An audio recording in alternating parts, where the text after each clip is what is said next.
প্রিয় দর্শক বন্ধুরা, এই মুহূর্তের জন্য 2016 এসএলএসটি থেকে big breaking news update. Panel বাতিল হয়ে গিয়েছে, জেলায় জেলায় বৈঠক শুরু, হাই অ্যালার্ট কিন্তু জারি। 7 তারিখে রয়েছে বড় বৈঠক। অবশ্যই উঠে আসছে আর্জেন্ট ভিত্তিতে কিছু খবর আপডেট, তাই আর্জেন্ট ভিত্তিতে ভিডিওটা কিন্তু ক্রিয়েট করা। ভিডিওটিকে শেষ পর্যন্ত দেখবেন, কোনোভাবেই স্কিপ করবেন না। চ্যানেলটিকে অতি অবশ্যই সাবস্ক্রাইব করে নিয়ে সঙ্গে থাকবেন। চলুন কথাবার্তা না বাড়িয়ে আমরা মূল টপিকে ফোকাস করি। বন্ধুরা, সুপ্রিম কোর্টের নির্দেশে এসএসসির 2016 সালের সম্পূর্ণ প্যানেল কিন্তু বাতিল হয়ে গিয়েছে। চাকরি হারিয়েছেন 25,752 জন, অর্থাৎ প্রায় 26,000 চাকরি বাতিল। 7ই এপ্রিল বঞ্চিত যোগ্য চাকরি হারাদের সভায় যাওয়ার কথা রয়েছে সম্মানীয় মাননীয় মুখ্যমন্ত্রী মহাশয়ার। সেই সভায় চাকরি হারার যোগ্য প্রার্থীরা সকলে যাবেন কিনা সেই বিষয়ে সিদ্ধান্ত নিতে জেলায় জেলায় বৈঠক শুরু হয়ে গিয়েছে গত শুক্রবার থেকেই। যোগ্য শিক্ষক শিক্ষিকা অধিকার মঞ্চ, পাশাপাশি সম্মানীয় মাননীয় মুখ্যমন্ত্রীর কাছে কোন কোন বিষয় তুলে ধরা হবে সেই নিয়েও কিন্তু আলোচনা ইতিমধ্যেই শুরু হয়ে গিয়েছে, অর্থাৎ হাই অ্যালার্ট জারি জেলায় জেলায়। দুর্নীতির অভিযোগে মহামান্য কলকাতা হাইকোর্টের রায় বহাল রেখেছে সর্বোচ্চ ন্যায়ালয়ের সুপ্রিম কোর্ট। বাতিল হয়েছে 2016 সালের সম্পূর্ণ প্যানেলটাই।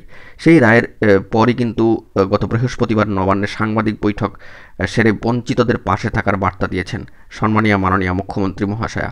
তিনি জানিয়েছেন যোগ্য শিক্ষক শিক্ষিকারা তাঁর সঙ্গে দেখা করার জন্য সম্মানীয় শিক্ষামন্ত্রী ব্রাত্য বসুর কাছে আবেদন জানিয়েছিলেন। সেই আবেদনে সাড়া দিয়েই আগামী 7ই এপ্রিল নেতাজি ইন্ডোর স্টেডিয়ামে সম্মানীয় শিক্ষকদের সভায় যাবেন সম্মানীয় মুখ্যমন্ত্রী মহাশয়া। এই আবহে চাকরিহারাদের পরবর্তী পদক্ষেপ কী হবে তাই স্থির করতেই জেলায় জেলায় হাই অ্যালার্ট জারি এবং বৈঠক কিন্তু শুরু হয়ে গিয়েছে। বেশিরভাগই চাকরিহারারাই সম্মানীয় মাননীয় মুখ্যমন্ত্রীর সঙ্গে দেখা করার জন্য ইচ্ছা প্রকাশ করেছেন।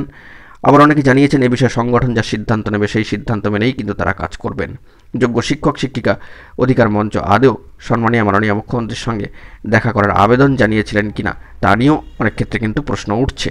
কিন্তু আবেদন জানানোর বিষয়টি গত শুক্রবার নিশ্চিত করেছেন সংগঠনের এক সদস্যই। তিনি জানিয়েছেন এই বিষয়ে তারা কিন্তু সম্মানীয় শিক্ষামন্ত্রী মহাশয়ের কাছে আবেদন জানিয়েছিলেন। গত বৃহস্পতিবার সম্মানীয় মাননীয় মুখ্যমন্ত্রী মহাশয়া জানিয়েছিলেন যে শিক্ষকদের সংগঠনের অনুরোধে সোমবার বেলা 12:15 তিনি নেতাজি ইন্ডোর স্টেডিয়ামে যাবেন। তার কথায় বঞ্চিতদের কথা শুনতে তো কোনো দোষ নেই, আমি তাদের কথা শুনতে যাব এবং বলতে যাব। ধৈর্য হারাবেন না, মানসিক চাপ নেবেন না। যোগ্য শিক্ষক শিক্ষিকা অধিকার মঞ্চের এক সদস্য জানাচ্ছেন যে সুপ্রিম কোর্টের রায়ে তারা কার্যত হতাশ। এই রায়ের পর কিন্তু জেলায় জেলায় কয়েকজন আত্মহত্যার চেষ্টা করেছেন। এই আবহে নিজেদের অবস্থান স্থির করতেই বিভিন্ন জেলায় বৈঠকের আয়োজন করেছে। অবশ্যই হাই অ্যালার্ট জারি হয়েছে। সোমবার নেতাজি ইন্ডোর স্টেডিয়ামে আয়োজিত সভায় সম্মানীয় মাননীয় মুখ্যমন্ত্রীর পাশাপাশি উপস্থিত থাকার কথা রয়েছে সম্মানীয় শিক্ষামন্ত্রী ব্রাত্য বসু মহাশয়ের, সম্মানীয় মুখ্য সচিব মহাশয় মনোজ পন্থ সহ অন্যান্যদের। এই বিষয়ে সম্মানীয় মাননীয় মুখ্যমন্ত্রীর সামনে তারা কী দাবি রাখেন তা নিয়ে শুরু হয়েছে জল্পনা।